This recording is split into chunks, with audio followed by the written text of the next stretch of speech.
Hariom friends, ବନ୍ଧୁଗଣ ମୁଁ ସୁବ୍ରତ ଆପଣଙ୍କୁ ସ୍ୱାଗତ କରୁଛି ମୋ YouTube channel Subrata astro Odia YouTube ଚ୍ୟାନେଲ୍କୁ।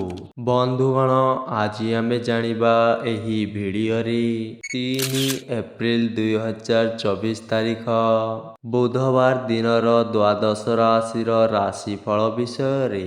ବନ୍ଧୁଗଣ ପ୍ରଥମେ ଜାଣିବା ମେଷ ରାଶି ବିଷୟରେ।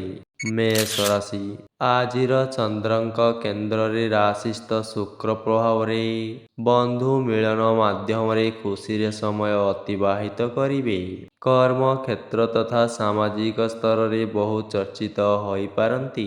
ନିଜ ସଂସ୍ପର୍ଶରେ ଆସୁଥିବା ଲୋକମାନଙ୍କ କଥାଗୁଡ଼ିକ ଠିକ୍ ଥିଲେ ମଧ୍ୟ ଆଜି ଆପଣଙ୍କୁ ଭଲ ଲାଗିବ ନାହିଁ।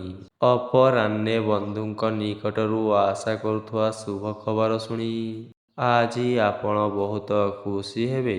ବୃଷ ରାଶି ବୁଧାଦିତ୍ୟ ଯୋଗ ପ୍ରଭାବରେ କର୍ମକ୍ଷେତ୍ରରେ ରାଜନୈତିକ ସ୍ଥିତିରେ ପ୍ରଭାବଶାଳୀ ହୋଇପାରନ୍ତି। ଘର ସକାଶେ ଜମି ଜମା ପାଇଁ କିମ୍ବା ଯାନ୍ତ୍ରିକ ଜିନିଷ କ୍ଷେତ୍ରରେ କିଛି ଅର୍ଥ ବ୍ୟୟ କରିବାକୁ ବାଧ୍ୟ ହେବେ। କେତେକ କ୍ଷେତ୍ରରେ ବନ୍ଧୁମାନେ ଠିକ୍ ଖବର ଦେବାରେ ହେଳା କରିପାରନ୍ତି, ଯାହାକି ଆପଣଙ୍କର ସମସ୍ୟାକୁ ବୃଦ୍ଧି କରିବ। ମିଥୁନ ରାଶି ରାଶିରେ ରାହୁ ସହ ମଙ୍ଗଳଙ୍କ ଯୁତି ବିବାଦୀୟ ସ୍ଥିତି ଉତ୍ପନ୍ନ କରିପାରେ। ଆର୍ଥିକ ସ୍ଥିତି ଜମିଜମା କାରବାର କ୍ଷେତ୍ରରେ ଉନ୍ନତମାନର ସୁଫଳ ପାଇବେ। ଯେଉଁ କ୍ଷେତ୍ରରେ ଯାହାକି ନିଷ୍ପତ୍ତି ନେବେ ତାହା ଶେଷ ସମୟରେ ଅନ୍ୟମାନଙ୍କ ବିରୋଧ କାରଣରୁ ଓଲଟପାଲଟ ହୋଇଯାଇପାରେ। ଗୁରୁତ୍ୱପୂର୍ଣ୍ଣ କାମଗୁଡ଼ିକରେ ଉପଯୁକ୍ତ ଭାବେ ଫଳ ପାଇପାରନ୍ତି। କର୍କଟ ରାଶି ରାଶିରେ ଷଷ୍ଠସ୍ଥ ଶନିଯୁକ୍ତ ଚନ୍ଦ୍ର ଯୋଗୁଁ ସ୍ୱାସ୍ଥ୍ୟ ଏବଂ ଚିନ୍ତାଧାରାରେ ବିଭିନ୍ନ ପ୍ରକାରର ବ୍ୟତିକ୍ରମ ପରିଲକ୍ଷିତ ହୋଇପାରେ।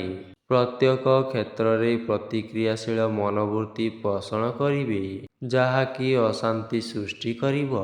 ଅବଶ୍ୟ ବନ୍ଧୁଙ୍କ ସାହାଯ୍ୟରୁ ଶତ୍ରୁତାର ଅବସାନ ଘଟିବା ସହ କଚେରୀ ମାମଲାରେ ଜୟଯୁକ୍ତ ହେବେ। ସିଂହ ରାଶି କେନ୍ଦ୍ରରେ ବଳବାନ ରବି ଆପଣଙ୍କୁ କର୍ମକ୍ଷେତ୍ରରେ ସମ୍ମାନଜନକ ସ୍ଥିତିରେ ରଖିପାରେ। ଆପଣ ଯାହା ପାଇବେ ତାହା ବହୁତ ପୂର୍ବରୁ ହିଁ ପାଇବାର ଥିଲା କହିଲେ ଅତ୍ୟୁକ୍ତି ହେବ ନାହିଁ। ବ୍ୟବସାୟକୁ ଆଗକୁ ବଢ଼ାଇବା ପାଇଁ କୌଣସି ନୂତନ ପଦକ୍ଷେପ ଗ୍ରହଣ କରିପାରନ୍ତି। ମଘା ନକ୍ଷତ୍ର ଆଗାମୀ ମାଙ୍ଗଳିକ ଉତ୍ସବ ନିମନ୍ତେ ପ୍ରସ୍ତୁତି ଆରମ୍ଭ କରିପାରନ୍ତି। କନ୍ୟା ରାଶି ଚତୁର୍ଥସ୍ଥ ପାପ ଗ୍ରହ ପ୍ରଭାବରେ ଭୁଲ ବୁଝାମଣା ଜନିତ ପାରିବାରିକ କ୍ଷେତ୍ର ସମସ୍ୟା ବହୁଳ ହୋଇପାରେ। ଆଜିର ଯାତ୍ରା ସମୟରେ ଯାନବାହନର ସତର୍କ ରହିବା ଭଲ ଅଟେ, ନଚେତ୍ ଆଜି ଆପଣ ହଇରାଣରେ ପଡ଼ିପାରନ୍ତି। ସାମାଜିକ ସ୍ତରରେ ପିଲାମାନଙ୍କ କୃତିତ୍ୱ ସକାଶେ ଗର୍ବ ଅନୁଭବ କରିପାରନ୍ତି। ଗଠନମୂଳକ କ୍ୟାରିୟରରେ ଗତି ମନ୍ଥର ହେବ, ତଥାପି ଆପଣଙ୍କର କାମ ଅଟକିବ ନାହିଁ। ତୁଳା ରାଶି ରାଶ୍ୟାଧିପତି ଶୁକ୍ର ପୂର୍ଣ୍ଣ ଦୃଷ୍ଟିରେ ରାଶିକୁ ଦେଖୁଥିବାରୁ ଆଜି ଆପଣଙ୍କର ସ୍ୱାସ୍ଥ୍ୟ ଭଲ ରହିବ। କର୍ମକ୍ଷେତ୍ରରେ ମିଥ୍ୟା ଗୁଜବ ମନକୁ ଆତଙ୍କିତ କରିବାର ସୂଚନା ପାଇପାରନ୍ତି। ଅର୍ଥ ସମ୍ପର୍କକୁ କେନ୍ଦ୍ର କରି ତର୍କର ସମ୍ମୁଖୀନ ହେବାକୁ ପଡ଼ିବାର ସମ୍ଭାବନା ରହିଅଛି। ପିଲାଙ୍କ ସ୍ୱାସ୍ଥ୍ୟହାନି, ବନ୍ଧୁଙ୍କ ମାନସିକ ଚାପ ଏବଂ ପାରିବାରିକ ଅସହଯୋଗରୁ ଚିନ୍ତିତ ହେବେ। ବିଛା ରାଶି ସ୍ୱସ୍ଥାନହନ୍ତା ବୃହସ୍ପତି ଉଦ୍ୟମକୁ ଭଣ୍ଡୁର କଲେ ମଧ୍ୟ ସମ୍ପର୍କକୁ ଯୋଡ଼ିବାରେ ସାହାଯ୍ୟ କରିବେ।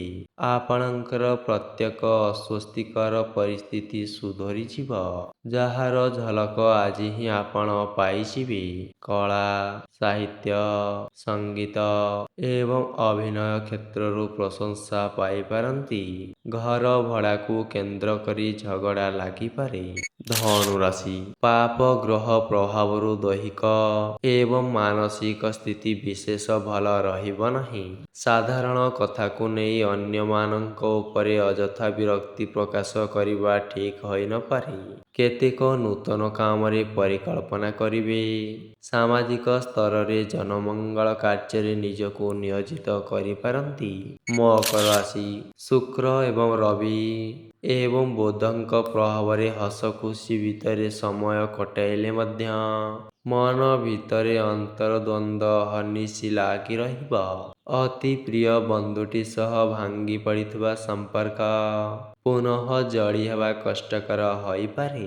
ଶ୍ରବଣାର ଅପରାହ୍ନରେ ଜଣେ ବନ୍ଧୁଙ୍କ ଉପସ୍ଥିତିକୁ କେନ୍ଦ୍ର କରି ଝଗଡ଼ା ଲାଗିବାର ଆଶଙ୍କା ରହିଅଛି। କୁମ୍ଭ ରାଶି, ସ୍ୱାସ୍ଥ୍ୟ ଭଲ ରହିଲେ ମଧ୍ୟ ମାନସିକ ସ୍ତର ସଦାସର୍ବଦା ଦୋଦୁଲ୍ୟମାନ ଅବସ୍ଥାରେ ରହିବ। ପରିବାରର ବାରଣକୁ ନ ମାନି କୌଣସି କାମରେ ଆଗଭର ହେବା ଠିକ୍ ହେବ ନାହିଁ। ଅଫିସରେ ମଧ୍ୟ ହଠାତ୍ କୌଣସି ଘଟଣା ମନକୁ ବିବ୍ରତ କରିପାରେ। ଶିଳ୍ପ, ବ୍ୟବସାୟ, ରାଜନୀତି, ସଭାସମିତି, ମାଲି ମକଦ୍ଦମା କିମ୍ବା ଜମିଜମା ସମସ୍ୟା କ୍ରମଶଃ ଜଟିଳ ହେବ। ମୀନ ରାଶି, ଶୁଭ ଗ୍ରହ ପ୍ରଭାବରୁ ଆଜି କୌଣସି ଗୁରୁତ୍ୱପୂର୍ଣ୍ଣ ନିଷ୍ପତ୍ତି ନେବେ, ଯାହାକି ଆଗାମୀ ସମୟ ପାଇଁ ତାହା ବହୁତ ଲାଭଦାୟକ ରହିବ। ପରିବହନ ଏବଂ ଆଲୋଚନା କ୍ଷେତ୍ରରେ ପ୍ରତିବନ୍ଧକକୁ ଦୂରେଇ ଯିବାର ପ୍ରଯତ୍ନ କଲେ ମଧ୍ୟ ଆଜି ଆପଣ ଉପକୃତ ହେବେ। ଗୃହ କାମରେ ବ୍ୟସ୍ତ ରହି କୌଣସି କାମକୁ ପାର୍ଶ୍ୱରେ ଦେଇ ଆଜି ଆପଣ ସମାଲୋଚିତ ହୋଇପାରନ୍ତି। ବନ୍ଧୁଗଣ, ଭିଡ଼ିଓଟି ଯଦି ଭଲ ଲାଗିଥାଏ, ଭିଡ଼ିଓଟିକୁ ଆପଣମାନେ ଲାଇକ୍, ସେୟାର ଏବଂ ସବସ୍କ୍ରାଇବ୍ କରିଦିଅନ୍ତୁ।